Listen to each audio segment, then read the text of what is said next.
কালকে জাতীয় ঐকমত্য কমিশনের পক্ষ থেকে সুপারিশ প্রদান করা হয়েছে সরকারকে। তার মধ্য দিয়ে আমরা কিছু সত্য আবিষ্কার করতে পেরেছি। এতদিন আমরা মনে করতাম জাতীয় ঐকমত্য কমিশন রেফারির ভূমিকা পালন করছে বা ফ্যাসিলিটেটরের ভূমিকা পালন করছে। কালকে যে সুপারিশ তারা সরকারের কাছে প্রদান করেছে তার মধ্যে অবশ্য একজন দস্তখতকারী মাননীয় প্রধান উপদেষ্টাও বটে জাতীয় ঐক্য কমিশনের সভাপতি হিসাবে।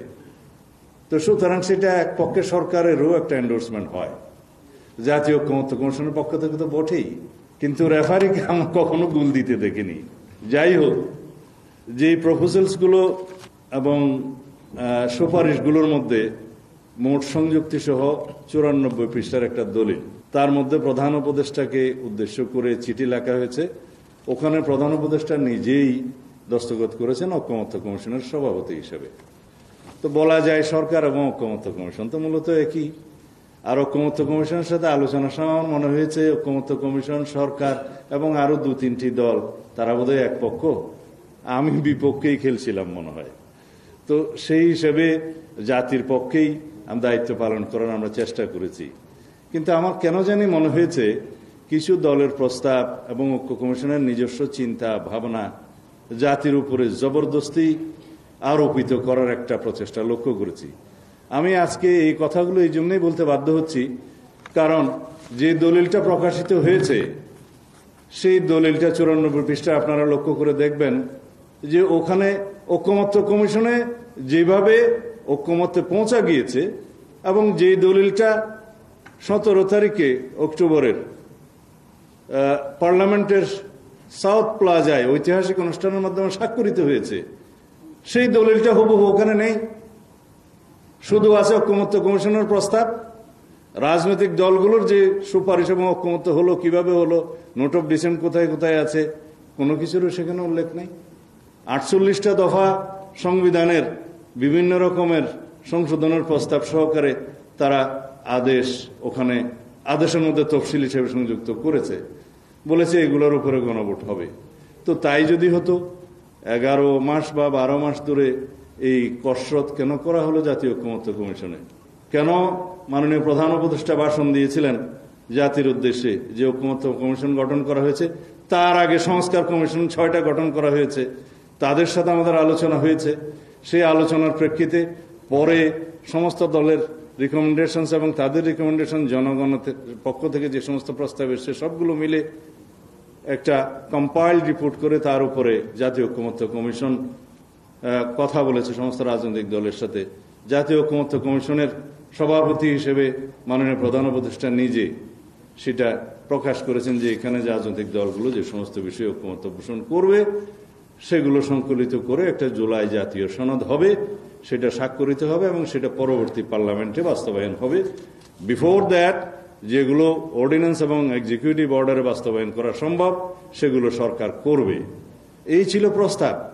31শে জুলাই দ্বিতীয় দফার আলোচনা শেষ করার পরে যখন জুলাই সনদ প্রায় পাকাপোক্ত হলো এবং প্রণয়ন হওয়ার আগ পর্যন্ত যে সমস্ত বিষয় ঐকমত্য হলো, সেই দিন হঠাৎ করে বললো এটা বাস্তবায়নের জন্য 2-1টা দলের পক্ষ থেকে বলা হলো বাস্তবায়নের জন্য আইনানুগ ভিত্তি চাই, বাস্তবায়নের গ্যারান্টি চাই।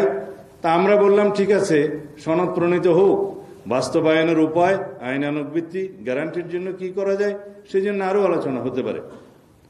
তারপরে আমরা আলোচনায় অংশগ্রহণ করলাম, আরো অনেকদিন আলোচনা হলো, আলোচনার পরে নির্ধারিত হলো, আমিই প্রস্তাব দিয়েছিলাম আমাদের দলের পক্ষ থেকে যে এই জুলাই জাতীয় সনদ প্রণীত হোক, সেটা বাস্তবায়নের জন্য আমরা একটা প্রজ্ঞাপনের মধ্য দিয়ে গেজেট নোটিফিকেশন করতে পারি, তার ভিত্তিতে এগুলো গ্রহণ করার পক্ষে জাতি আছে কি নাই, জুলাই জাতীয় সনদ যেভাবে প্রণীত হয়েছে সেই একটি প্রশ্নে গণভোট হতে পারে, একই দিনে হতে পারে। এবং সেই গণভোট কেন একই দিনে হবে সেই যুক্তি আমরা দিয়েছিলাম, যাতে ভোটারদের অংশগ্রহণ বাড়ে, যেহেতু প্রার্থীরা ভোটারদেরকে নিয়ে আসবে এবং একই দিনে একই খরচায় একই আয়োজন হয়ে যাবে ছোট্ট একটা ব্যালটের মাধ্যমে, আমরা তখন সেই প্রস্তাব দিয়েছিলাম। 2-1টি দল বাদে বাকি সবাই সেই প্রস্তাবে একমত ছিল এবং তারপরেও সেটা নিয়ে পরবর্তীতে আরো আলাপ আলোচনার জন্য কয়েকটি দল বলল সরকার সেটা পরে আরো আলাপ আলোচনা করবে। জাতীয় ঐকমত্য কমিশন তাদের সুপারিশে দুই দিকেই ওপেন রেখে তাদের সুপারিশ দিয়েছে, আগে অথবা পরে গণভোট হতে পারে এই ইস্যুর উপর।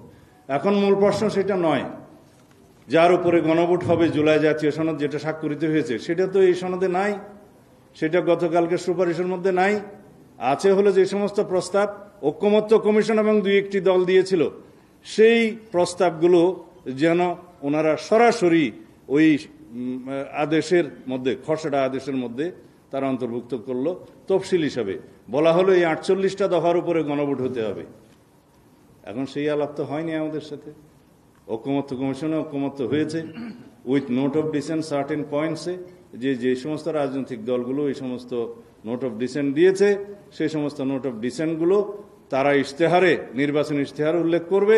আপনারা দেখুন সেই ছাপানো বই যেটা আছে সেই ইশতেহারে উল্লেখের পরে যদি জনগণের ম্যান্ডেট প্রাপ্ত হয় সেগুলো তারা সেভাবে বাস্তবায়ন করবে। তো জাতীয় ঐকমত্য কমিশনের উদ্দেশ্য ছিল ঐকমত্য প্রতিষ্ঠা করা। এখন এখানে এসে এই অবস্থায় জাতীয় ঐকমত্য কমিশন যে সমস্ত প্রস্তাব দিয়েছে সেখানে শুধু জাতিতে বিভক্তি হবে, অনৈক্য হবে এবং এখানে কোনো ঐকমত্য হবে না। এর ভিত্তিতে তারা কি অর্জন করতে চায় আমরা জানি না। এবং যে সমস্ত প্রস্তাব নির্বাচন কমিশন থেকেও একটা অধ্যাদেশে আরপিওতে এসছে তাতেও আমরা লক্ষ্য করেছি যে উদ্দেশ্যমূলকভাবে নির্বাচন সংস্কার সংক্রান্ত কমিশনের একটি অনালোচিত প্রভিশন সেখানে অন্তর্ভুক্ত করে আরপিও অর্ডিন্যান্সটা পাশ হয়েছে, সেটা এখন অর্ডিন্যান্স হওয়ার অপেক্ষায় আছে। যেমন জোটভুক্ত যে কোনো রাজনৈতিক দল তাদের স্বাধীনতা ছিল নিজস্ব প্রতীকে অথবা জোটের যে কোনো প্রতীকে নির্বাচন করতে পারবে। হঠাৎ করে তারা একটা অগণতান্ত্রিক পদ্ধতিতে বলে দিল যে জোটভুক্ত হলেও তাদের নিজস্ব প্রতীকের নির্বাচন হতে হবে। দেখলাম আরেকটি রাজনৈতিক দল তাকে সমর্থন করে যাচ্ছে। তো এটা পক্ষপাতমূলক আচরণ আমরা আশা করি না। আমরা অন্তর্বর্তী সরকারকে তত্ত্বাবধায়ক সরকারের ভূমিকায় দেখতে চাই। তারা যেন নিরপেক্ষভাবে আচরণ করে এবং তাদের সমস্ত কর্মকাণ্ডে যেন জাতি একটা আশ্বস্ত হতে পারে, ঐক্য থাকতে পারে, সেভাবেই যেতে হবে।